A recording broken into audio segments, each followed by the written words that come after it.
Should you buy a Garmin Forerunner or a Garmin watch in general right now? There's a few answers to that question, and if you're shopping for a new fitness smartwatch, you'll want to watch this first.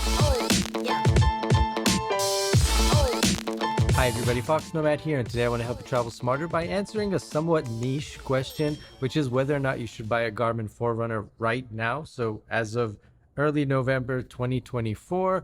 But the answer to this question is going to really help you if you're shopping for any Garmin watch anytime in the future from now. The Forerunner are Garmin's line of running fitness watches. The current models are the 165, the 265, and 965, all of which I've reviewed before and will link under the subscribe button. At a high level, the differences between the three are a few advanced fitness tracking features, battery life, and size options. They're all great watches with battery life that you can measure in days, pretty much any fitness, running, or sports tracking metric that you could want, and they get updated with new features pretty frequently through software updates. So with Black Friday approaching, should you get one right now? Well, historically, Garmin doesn't have great Black Friday deals on Forerunners. We're talking in the ballpark of about 10%.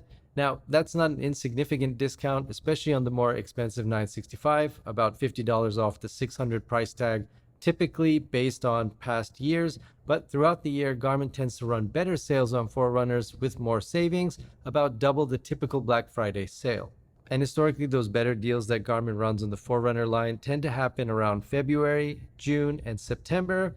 And the reason why they run those deals at those times are going to help you decide whether or not now is a good time for you to buy a Forerunner. And also those trends are going to really give you some insight as to when is the best time to buy any Garmin watch. A lot of electronics tend to be released between September and December when consumer sales are high.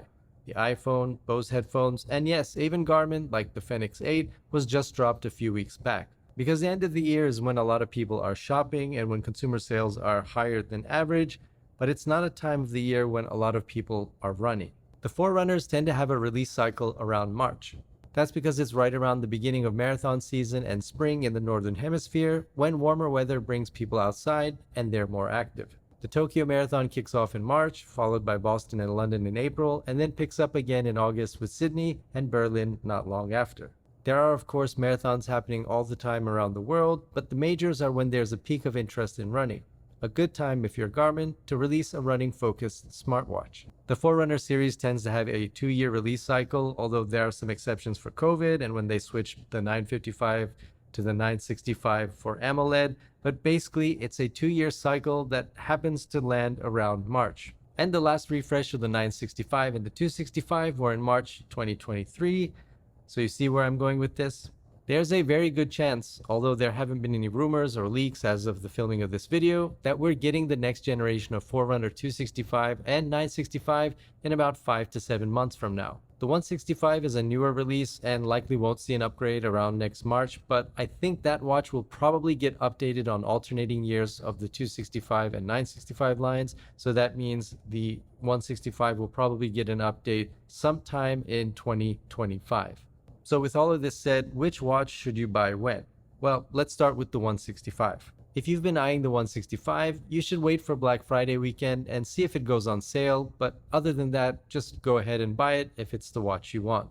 It's the entry-level Forerunner that in my original review I found had pretty much every useful feature for fitness tracking, and it's a great watch. It's also not expecting to be updated anytime soon, and chances are if you're looking at the 165, you don't already have a recent Forerunner, and it will be an upgrade. For those of you looking for the 265 or the Forerunner 965, here's my advice for you. If you already have a smart or fitness watch that you're happy with, that's tracking your runs, workouts, swims, whatever, then I would hold off until the next version of Forerunner.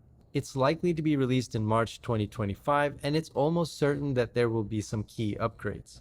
We're almost guaranteed to see the latest Elevate 5 heart rate sensor found in the Venue 3 series, which gives you ECG support, and will hopefully get even better battery life.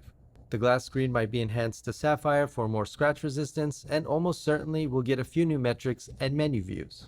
Technology arguably gets better over time, and we don't know right now exactly what to expect from the 275 and the 975, but it will be better, although it won't be a revolutionary upgrade. And what I mean by that is you're going to get all the stuff, all of the features that are going to help you workout. They're going to help you track your runs, help you track your workouts. You're not going to get something that's just going to immediately be something where it's a fitness feature that you just can't live without.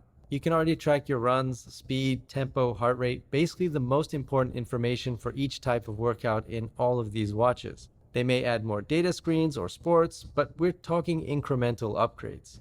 So I don't think there's going to be a software change that's going to be something that you just have to have for most of you. I think most of the changes that we're kind of waiting for or expecting are going to be hardware, and that's going to be heart rate sensor and probably battery life.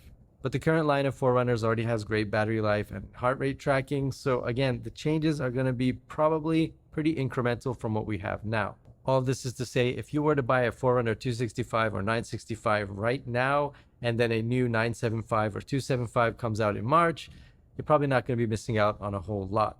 But if you have a 165 or 265 right now, and we're thinking of going up to a higher model, I would wait to see what they have to offer when it's released. Who knows, things may get a little bit worse. Garmin may make the next line of Forerunners a little bit heavier or bigger, or just not worth the price of an upgrade for you. If you've been eyeing a jump up to another Garmin line though, the Fenix 8 is out there and was just released. For everyone else though, time is on your side. Because when Garmin is about to release a new watch, about a month or two out from that, the current line of watches tend to see a pretty significant sale.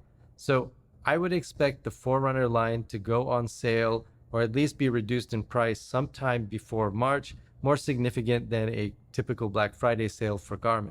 That way you'll get a good deal on the existing Forerunner lineup, and when the 275 and 975 come out, well, we don't even know they're going to be called 275 and 975. I'm just calling those that. When the next generation of Forerunner come out, probably in March, but at the latest I would suspect June, so sometime in that window, the current line is going to go on sale, and then you'll have the newer Forerunners to look at and do a cost and comparison and see whether or not they're worth it for you. I hope that helps if you've been shopping for a Forerunner or Garmin smartwatches in general for you or gifts for someone else. But if you have any questions, feel free to let me know down in the comments below. And while you're down there, hit the like and subscribe buttons. I'll have new videos for you every week, and I'll see you in the next video.